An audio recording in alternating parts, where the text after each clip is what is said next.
Well, thank you, Chairman Wicker, and of course, Ranking Member Reed. A really important hearing. I'd like to thank each of you for being here and testifying today. You know, I want to build upon a little bit about what Senator Warren brought up on competitive pricing, because consolidation of our defense industrial base is concerning, to say the least. Because since the 1990s, the number of U.S. aerospace and defense prime contractors have shrunk from 51 down to 5, 51 to 5. As a result, the Department of Defense is increasingly dependent on a small number of contractors for critical defense capabilities. This constrains us in many ways, and I hope for a bigger conversation on the value of early-stage research and what it can teach us. You've been speaking to that, but that's a much larger conversation we can have in 5 minutes. Mr. Diller, how should DoD help support advanced technology? Our small businesses that do that, especially those who struggle to find private capital. We want them to be more attractive for investment so they can survive the infamous valley of death stage, accomplish technology transition, and become part of our defense industrial base. And for Secretary Gertz, I'm going to ask you a follow-up. For those defense-focused small businesses who can't find the private capital, they don't make it across the valley of death, how might public-private partnerships incentivize domestic investors to help support them? So Mr. Diller and then Mr. Gertz. Yes, ma'am. Thank you. When we launched what we called AFWorks 2.0 in 2020, we created this process called this AFWorks Prime process. You can say what you want about the particular marketing around it, but what it did is it recognized that there are many technologies, emerging technologies, that DoD can actually become an incredible incubator to, 1, reduce the technical risk, 2, reduce the regulatory risk, and 3, reduce the adoption risk.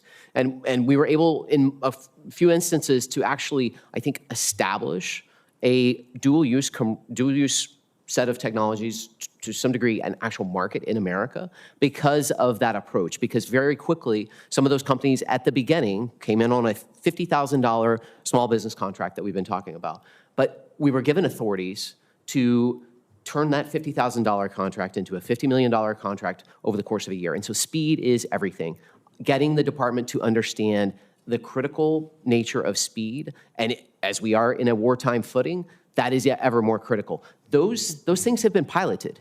There have been initial moves by the department to create the flexible funding to actually get them to scale. We must double down and make sure that that success can scale. Mr. Gertz, what do we do if they don't make it across? How do we incentivize these public-private partnerships to move us along faster? I think we need to be careful that I don't think every company is going to make it across. And we want to make sure we don't over-rotate the other way so that, you know, if you don't have a product that meets a need at a price that's affordable and reasonable, then you may not make it across. Where I do think we have to focus more is how to quickly scale the products and services that we need. And in many cases, these small businesses have a piece of the solution, but aren't the whole solution. And so that's where I think there's opportunity to create a network where either they get together or they band together with either commercial or another company that can help get them across. You can connect them, they can potentiate their value together. Well, I want to keep a little bit on this potentiation because technologies depend on a fragile global supply chain, from critical minerals to semiconductors. Nevada, of course, my home state, we mine lithium, magnesium, and other critical minerals.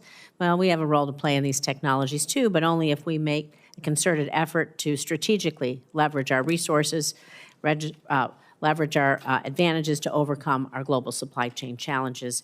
So again, Secretary Gertz, what specific strategies can the U.S. employ to mitigate these vulnerabilities, investing in domestic industry to help strengthen our supply chain resilience? Yeah, I'm really optimistic on the focus of not only owning our supply chain, but adding multiple sources of supply to build resilience. And I think, you know, 5 years ago, that wasn't part of the conversation. It's part of every conversation now. And looking at all the resources we have and then how do we incentivize that is going to be critically important, whether it's the rare earth and minerals all the way to being able to remanufacture a part that's been out of production for 30 years. Thank you. And I'll submit this question for the record, but as the only former software developer here in the United States Senate, I want to talk a little bit about high-quality systems and software and how we prioritize across the enterprise DoD's management of technical debt, which cost of choosing speed over quality. And when we develop software systems, I'll submit that for the record for you. Thank you. Thank you, Senator Rosen.